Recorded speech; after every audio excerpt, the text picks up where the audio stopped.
অনুশ্রীর অবস্থা দেখে চমকে গেল ইন্দ্রাণী গাঙ্গুলি। সম্পূর্ণ জানতে হলে ভিডিওটিতে একটি লাইক করে দেখতে থাকো। গল্পের শুরুতেই দেখা যায় অনুশ্রীকে নিয়ে সবাই এখন অনেক খুশি। এর মধ্যে আয়ুষ কুসুমের সাথে কথা বলতে ব্যস্ত হয়ে পড়ে। কুসুম কোনোভাবেই আর আয়ুষের সাথে কথা বলতে চায় না। ঠিক সেই মুহূর্তেই তখনই আয়ুষ বলে, কুসুম, তুমি আমাকে এইভাবে ইগনোর করছো কেন? আমি তো তোমার সাথে কিছু কথা বলতে চাই, আর তুমি সেগুলো শুনতে চাও না। এরপরে কুসুম কি বলবে নিজেই বুঝে উঠতে পারে না। কুসুম তখন বলে, দেখুন ছোট সাহেব, যেটা হচ্ছে সেটা খুব একটা ভালো হচ্ছে না। আমাদের এই সম্পর্কের কথা জানাজানি হলে কেউই মেনে নেবে না, আর সেটা তো আপনি খুব ভালো মতো জানেন। তারপরেও এইসব কথাগুলো বলার কি খুব প্রয়োজন আছে? আয়ুষ বলে, আমি তোমাকে ভালোবেসেছি, তাই আমি কারোর কোনো বাধা শুনবো না। শুধুমাত্র তোমায় ভালোবাসি, আর আমার কিছু যায় আসে না যে যাই বলুক না কেন। আর মাকে বোঝানোর দায়িত্ব আমি ঠিক নিয়ে নেব, তুমি দেখে নিও। আর শোনো, আজকে যে একটা অনুষ্ঠান হতে চলেছে সে বিষয়ে তোমার কথা বলাটা খুব জরুরি। এর মধ্যে ঈশান চলে এসেছিল। ঈশান এসেও কুসুমকে বলে দেয় যে আজকে ঠিক কি কি ব্যবস্থা রেখেছে। সবটা শোনার পরে কুসুম বলে, তাহলে তো খুব ভালোই হবে, অনুশ্রীকে অনেক বড় সারপ্রাইজ দেওয়া যাবে। ঈশান তখন বলে, সত্যি আমি ভাবতে পারছি না জাদুকর, যে আমি বাবা হতে চলেছি। খুব আনন্দ হচ্ছে জানো। কত দায়িত্ব এখন বলো তো আমার।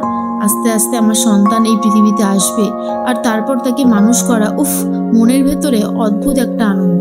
কুসুম তখন বলে, ঈশান স্যার, খুব তাড়াতাড়ি আপনি বাবা হবেন, আপনার কিন্তু অনেক দায়িত্ব বেড়ে যাবে, তাই না? ঈশান তখন বলে, একদমই তাই। এর মাঝখানে অনুশ্রীকে চোখ বন্ধ করে নিয়ে গেছে কুসুম। চোখে একটা কাপড় বেঁধে দেয়, তারপরে ঠিক জায়গা মতো নিয়ে গিয়ে কাপড়টা খুলে দেয় আর বলে, দেখো তো কেমন লাগছে। এরপর আস্তে আস্তে আয়ুষ, ঈশান, দেখা যায় মীনাক্ষী, কুসুম সবাই মিলে হাততালি দেয়। ঘুরতে ঘুরতে অনুশ্রীকে অভিনন্দন জানায়, যাতে অনুশ্রীর অনেক বেশি ভালো লাগে।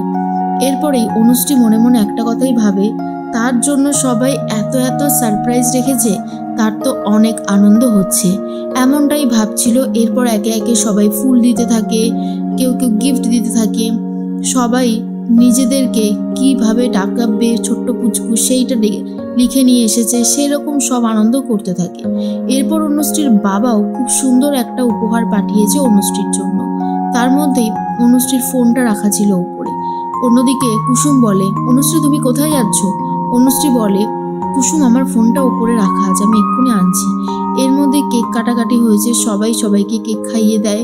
কুসুম অনুশ্রীকে যেতে দেয়, অনুশ্রী ফোনটা আনতে যায়। এরপরেই ফোন এসছে অনুশ্রীর দাদার, আর বলে, গিফটটা পেয়েছিস তো বোন? অনুশ্রী তখন বলে, হ্যাঁ রে দাদা, তোরা আসলে আমি আরো বেশি খুশি হতাম। এরপর অনুশ্রী দাদা বলে, খুব তাড়াতাড়ি একদিন যাব, তুই একদম ভাবিস না। অনুশ্রী তো খুব খুশি হয় আর ভাবে তার বাবা দাদা আসলে তাকে আরো বেশি পরিমাণে খুশি করতে পারবে। এরপরে অনুশ্রী ভাবতে থাকে কত তাড়াতাড়ি তার পরিবারের লোকজনেরা আসবে। এর মাঝখানে অনুশ্রী নামছিল সিঁড়ি দিয়ে নিচে, তখনই পা স্লিপ করে একদম পড়ে যায়, আর গড়াতে গড়াতে পুরো নিচে এসে পড়ে। যা দেখার পর বাড়ির প্রত্যেকটা মানুষ অবাক হয়ে গেছে, কি করবে বুঝে উঠতে পারে না। কুসুম তখন এগিয়ে যায় আর বলে, অনুশ্রী, অনুশ্রী চোখ খোলো। এরপরে তাড়াহুড়ো করে সবাই মিলে অ্যাম্বুলেন্সকে ফোন করে। ইন্দ্রাণী গাঙ্গুলি বলে, চারিদিকে এত রক্ত, সব ঠিক আছে তো? ঠিক থাকবে তো? যথারীতি অনুশ্রীকে হসপিটালে নিয়ে যাওয়া হয়। এরপর বাড়ির প্রত্যেকটা মানুষই খুব কান্নায় ভেঙে পড়েছে, কি করবে বুঝতে পারছে না। তার মধ্যেই মীনাক্ষী বলে, দিদি, আজকে যা কিছু হয়েছে এই সব কিছুর জন্য দায়ী এই কুসুম।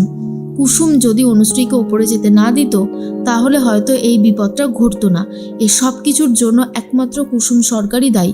আর এটা শোনার পরে তখনই ইন্দ্রাণী গাঙ্গুলি সপাটে কষিয়ে এক চড় মারে মীনাক্ষীর গালে, আর বলে, এই সিচুয়েশনে দাঁড়িয়ে সবাই আমরা এত চিন্তা করছি, আর তুই এই সমস্ত কথা বলছিস ছোট? তোর কি কখনো কোনো কাণ্ডজ্ঞান হবে না, নাকি তুই সারাটা জীবন এরকমই থাকবি? এর মাঝখানেই কুসুমের বাবা শঙ্করবাবু বলে, আজ কুসুম একবার বাড়ি যেয়ে নিক, তারপর ওর একদিন কি আমার একদিন। ওর কোনো আর দরকার নেই ইন্দ্রাণী গাঙ্গুলির বাড়িতে থাকার। ও বারবার বাধা বিপত্তি সৃষ্টি করছে। এর মাঝখানেই ঈশানও খুব ভেঙে পড়েছে, কি করবে বুঝতে পারে না। তার মধ্যেই চলে এসেছে ডাক্তার, আর জিজ্ঞেস করে, ঈশান, আমার স্ত্রী কেমন আছে? ও ঠিক আছে তো? ডাক্তার বলে, আপনার স্ত্রী ঠিক আছে, কিন্তু আমরা আপনার সন্তানকে বাঁচাতে পারলাম না। অনেক চেষ্টা করলাম, কিন্তু আমরা বাঁচাতে পারিনি।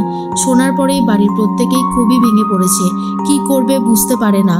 ইন্দ্রাণী গাঙ্গুলি ঈশানকে সামলাতে থাকে। ঈশান কান্নাকাটি করছে। তখন কুসুম বুঝতে পারে যে অনুশ্রী এই খবরটা জানতে পারলে আরও বেশি করে অসুস্থ হয়ে পড়বে। কিন্তু কুসুম এটাও জানে যেভাবেই হোক না কেন এখন বাড়ির সবার পাশে থাকতে হবে, তাকেই মনে সাহস জোগাতে হবে। ইন্দ্রাণী গাঙ্গুলি ঈশানকে বলে, তুমি কিচ্ছু চিন্তা করো না, তুমি দেখবে সব ঠিক হয়ে যাবে। এখন অনুশ্রীকে তোমায় সামলাতে হবে, তাই তোমাকে এখন একটু একটু সাবধানে থাকতে হবে ঈশান। তুমি যদি ঠিকঠাক না থাকো তাহলে কে বোঝাবে বলো তো অনুশ্রীকে। এর মাঝখানেই তখনই কুসুমের বারবার করে মনে পড়ে যায় পুজোয় যেই বাধা বিপত্তিটা এসেছিল তার জন্যই হয়তো এরকম কিছু হয়েছে। সবাই মিলে অনুশ্রীকে বাড়িতে নিয়ে যাবে বলে ঠিক করে, কিন্তু ইন্দ্রাণী গাঙ্গুলি বুঝে উঠতে পারে না কি করে সে তার পরিবারকে রক্ষা করবে।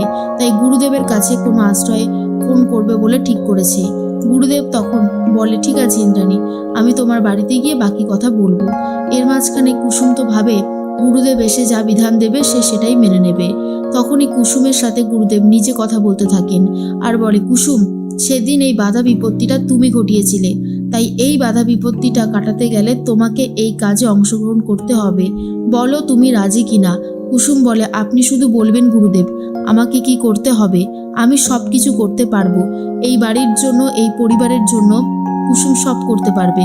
তখনই গুরুদেব বলে, ব্যাস, তাহলে তো খুবই ভালো, যেমনটা বলবো তেমনটাই করতে হবে। এই পুজো শেষ হয়ে গেলে বাধা কাটাতে তোমাকে শেষ হতে হবে, তোমাকে মরতে হবে। কুসুম, তুমি মরতে পারবে? কুসুম বলে, এইটুকু কাজ করতে হবে তো? পারবো, আমি সব কিছু করতে পারবো, আমার কোনো অসুবিধা হবে না। আর এত বড় সত্যিটা শোনার পর গুরুদেব তো রীতিমতো অবাক। আর অন্যদিকে আয়ুষ ভাবে তার ভালোবাসাকে সে কখনোই শেষ হতে দেবে না। যেভাবেই হোক না কেন আয়ুষ কুসুমকে বাঁচাবে, কুসুমের পাশে থাকবে। কিন্তু কুসুম মরতে ভয় পায় না, সেটা সবার সামনে বলে দেয়।